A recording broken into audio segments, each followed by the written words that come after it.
Hi everyone. Have you ever felt like you were unimportant, insignificant, or perhaps even like an outcast? Maybe at work or at home with your friends or family, maybe even at school, or perhaps even in church.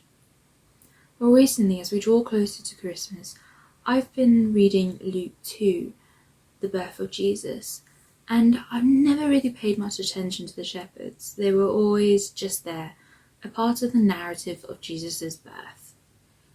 And yet, in Jesus' time, shepherds were seen as dirty and unclean. They were unimportant. They weren't of high status like a king.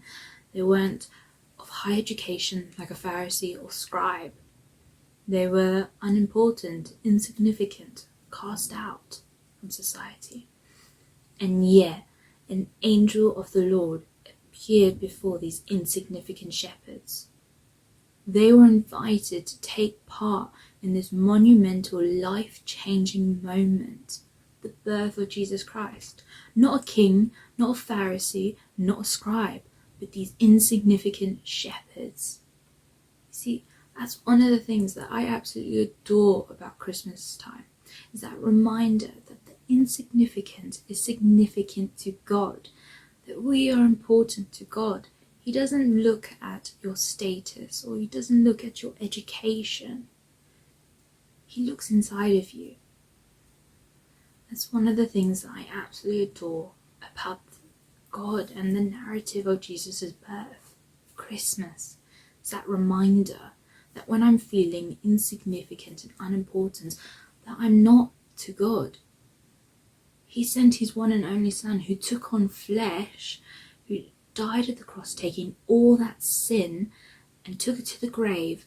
And when he was resurrected, he left that sin in the grave, defeating it and its consequences, and defeating death.